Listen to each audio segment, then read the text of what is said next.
بسم اللہ الرحمن الرحیم۔ السلام علیکم ورحمۃ اللہ وبرکاتہ۔ اس سے پہلے سبق میں آپ نے نون تاکید کے بارے میں جانا، اور اس سے پہلے سبق میں آپ نے لائے نہیں کے بارے میں جانا۔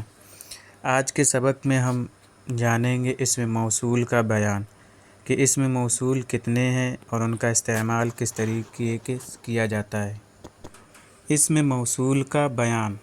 اسم موصول وہ اسم ہے جو صلہ کے بغیر جملے کا جز، فاعل، مفعول، مبتدا اور خبر وغیرہ نہ بن سکے۔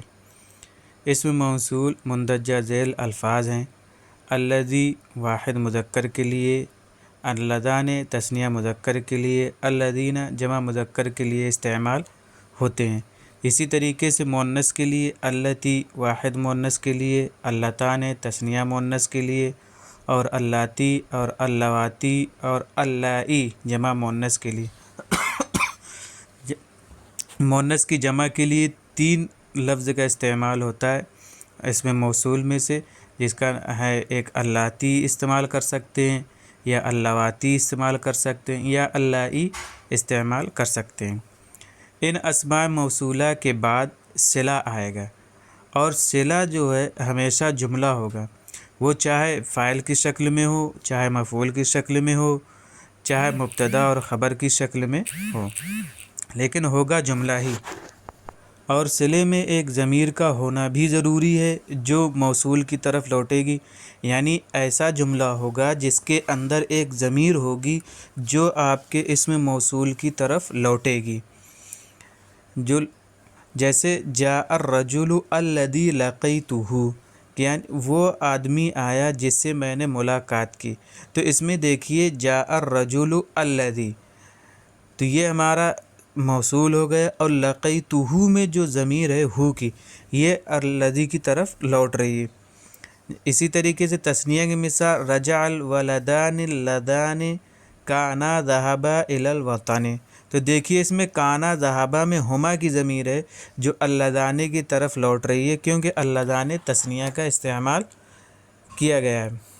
وہ دونوں لڑکے آ گئے جو وطن گئے تھے۔ اس مثال میں کانا ذهبا کی ضمیر تثنیہ اللذان اسم موصول کی طرف لوٹ رہی ہے۔ ضربت الذین کانوا سرقوا، تو اس میں دیکھیے کانوا سرقوا، میں نے ان لوگوں کی پٹائی کی جنہوں نے چوری کی تھی۔ تو الذین کا استعمال ہے اسم موصول، اس میں کیا الذین، اور الذین جمع مذکر کے لیے استعمال کیا جاتا ہے۔ تو اسی وجہ سے کانوا سرقوا یہ جو جملہ بن رہا ہے، یہ اس میں جو ضمیر ہم کی ہے وہ الذی کی طرف لوٹ رہی ہے۔ ھذہ ہی التلمیذۃ التی کتبت المقالۃ، یہی وہ طالبہ ہے جس نے مضمون لکھا۔ تو التی مؤنث ہے، واحد مؤنث کے لیے استعمال ہے، تو اس میں کتبتی، کتبت ہے اصل میں یہ، المقالہ سے جوڑنے کے لیے جو ہم اس میں زیر لگا دیتے ہیں تائے ساکنہ میں پڑھنے میں تاکہ آسانی ہو۔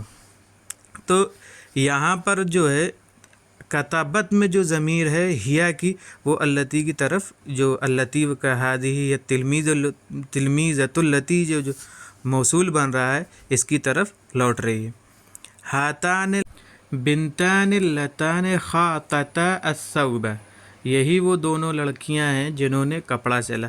تو یہاں دیکھیے البنتان اللتان، تو یہ تثنیہ ہے، تو تثنیہ کی وجہ سے خاطتا میں جو ضمیر ہے وہ ہما کی ہے جو اللتان کی طرف لوٹ رہی۔ تو یہ خاطتا الثوب، یہ فعل فاعل مفعول ہو کر یہ جملہ بن گئے، اور جملہ بن کر یہ صلہ بنا اللتان کا۔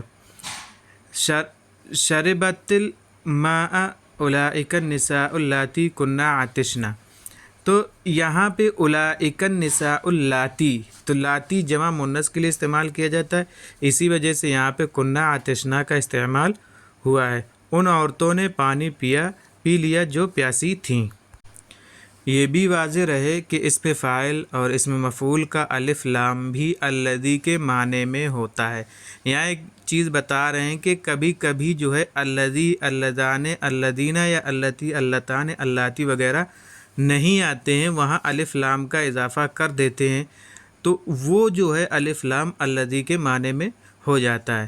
جیسے جاءنی الراکب غلامہ الدراجۃ، تو اس میں الراکب کہ اصل میں یہ جملہ اس طریقے کا تھا کہ جاءنی الذی راکب غلامہ دراجۃ کے معنی میں میرے پاس وہ شخص آیا جس کا غلام سائیکل پر سوار ہے. رکب غلامہ الدراجۃ. جاءتنی العالمۃ بنتها، میرے پاس وہ عورت آئی جس کی بیٹی عالمہ ہے. تو یہاں بھی جاءتنی التی عالمۃ ہے.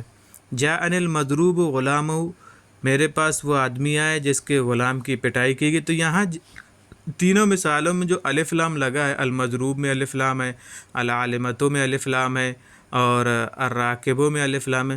تو یہ جو ہے الذی کے معنی میں استعمال ہوا ہے. تو کبھی کبھی ایسا بھی ہوتا ہے.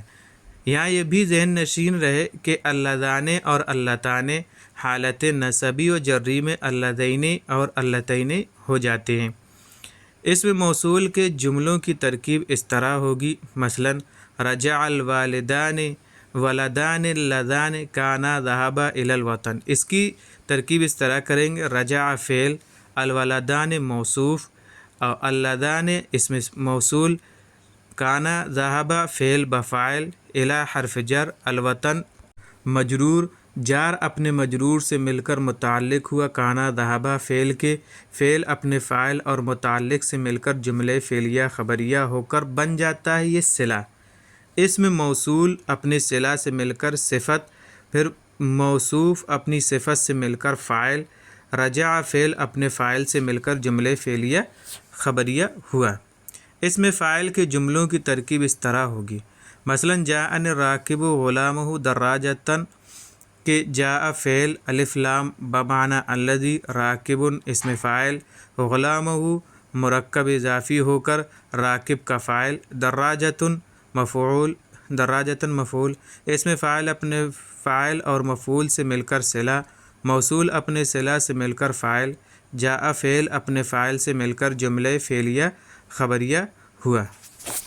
ایک چیز یہ بھی یاد رکھیے کہ جب ضمیر جو لوٹتی ہے وہ مفعول بھی ہو تو اس کا حذف کرنا جائز ہے. جیسے قام الذی ضربت، ای یعنی ضربتہ، تو یہاں ہو کی ضمیر جو ہے یہ حذف کی گئی کیونکہ یہ مفعول بن رہی ہے. آپ مثالوں میں غور کریے کہ جتنی بھی ضمیریں ہیں، جو ضمیریں لوٹنے والی جو ضمیریں ہیں وہ اسم موصول کے مطابق ہیں، تو یہ اسم موصول کے مطابق ہی ہوتی ہیں. اسی طریقے سے من کا بھی استعمال ہوتا ہے، جو من اس موصول کے لیے استعمال ہوتا ہے، تو وہ من جو ہے ذوی العقول یعنی عقل والوں کے لیے ہوتا ہے، یعنی انسانوں کے لیے من کا استعمال کریں گے. اور ما کا استعمال جو ہے ایسی چیز پر یا ایسے چیزوں پر استعمال کریں گے جس میں جو ہے عقل نہ ہو، یعنی وہ سوجھ بوجھ نہ رکھتے ہوں، یعنی انسانوں کے علاوہ ما کا استعمال کریں گے اور من کا استعمال انسانوں کے لیے کریں گے. جیسے اللہ یبسط الرزق لمن یشاء، تو یہاں لمن جو ہے یہ اسم موصول ہے جو انسانوں کے لیے استعمال کیا گیا ہے. اسی طریقے سے من اور ما کا لحاظ کرتے ہوئے من اور ما کے اعتبار سے ضمیر بھی آتی ہے.